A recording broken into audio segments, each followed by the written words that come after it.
এই বছর নৈহাটির বড়মার পুজো 100 বছরে পা রাখল। আর তাই রাজস্থান থেকে আনা কোষ্টি পাথরের 4.5 ফুটের কালী মূর্তিকে 100 ভরি সোনার গয়নায় সাজিয়ে প্রাণ প্রতিষ্ঠা হল বড়মার। বড়মার মূর্তির সামনে বসছে অখণ্ড জ্যোতি, যা একটানা 12 বছর ধরে জ্বলবে। কথায় আছে, মানুষ মানুষকে ফিরিয়ে দিলেও নৈহাটির বড়মা কাউকে ফেরান না। বড়মা কারো মনের কোনো ইচ্ছেই অপূর্ণ রাখেন না। শুধু বড়মার দরবারে একবার গিয়ে দাঁড়ালেই হলো, বাকিটা বড়মা বুঝে নেন।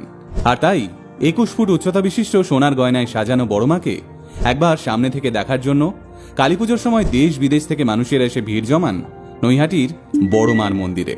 হিন্দু, মুসলিম, খ্রিস্টান সব ধর্মের মানুষেরই প্রবেশ অবাধ এই বড়মার মন্দিরে।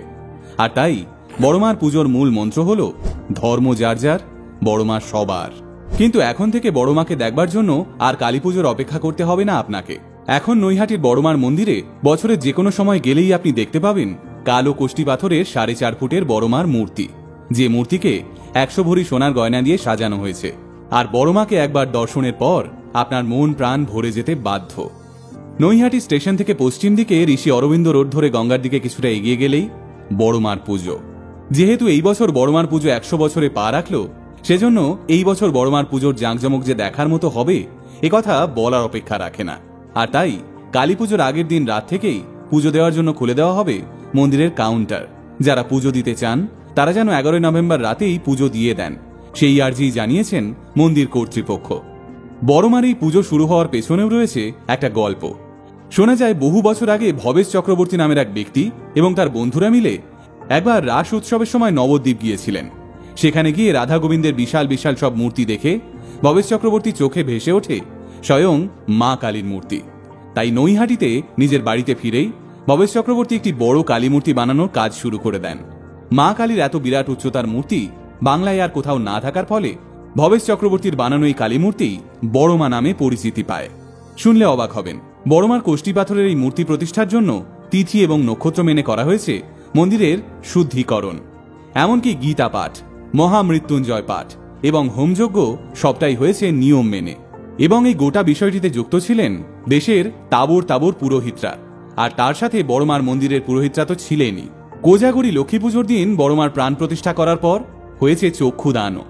মন্দির কমিটির সূত্রে জানানো হয়েছে মায়ের মূর্তির সামনে একটি অখণ্ড জ্যোতি বসানো হবে, যা একটানা 12 বছর ধরে জ্বলবে।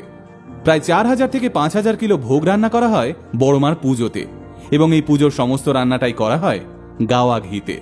তবে বড়মার পুজোর সবচেয়ে ভালো লাগার বিষয়টা হলো এই পুজোতে পাওয়া সমস্ত শাড়ি দুস্থ এবং অসহায় মহিলাদের মধ্যে বিলি করে দেওয়া হয়। বড়মার জন্য আসা সমস্ত দামি বেনারসি শাড়িগুলোও সঠিক প্রমাণস্বরূপ গরিব অবিবাহিত মেয়েদের হাতে তুলে দেওয়া হয়। এমনকি বড়মার পুজোয় পাওয়া কয়েকশো কিলো ফলও বিতরণ করে দেওয়া হয় স্থানীয় হাসপাতালে। বলাই বাহুল্য, বড়মার এই পুজোতে কোনো চাঁদার ব্যবস্থা নেই। সারা বছর ভক্তরা বড়মার উদ্দেশ্যে স্বেচ্ছায় যে অর্থদান করেন তা থেকেই পুজো হয় বড়মার। জাগ্রত বড়মার পুজো শুরু না হলে নৈহাটির আর কোনো পুজো শুরু হয় না। আবার বড়মার বিসর্জন না হলে নৈহাটির কোনো কালী ঠাকুর বিসর্জন দেওয়াও যায় না। আসলে বিশ্বাসে মেলায় সবকিছুই। আর সেই বিশ্বাসে ভর দিয়ে কয়েক লক্ষ মানুষ বড়মাকে একবার সামনে থেকে দেখার জন্য ছুটে যান প্রতি বছর। গোটা আলটিমেট মোটিভেশন টিমের পক্ষ থেকে বড়মার সমস্ত ভক্তদের অনেক অনেক শুভকামনা। জয় বড়মা।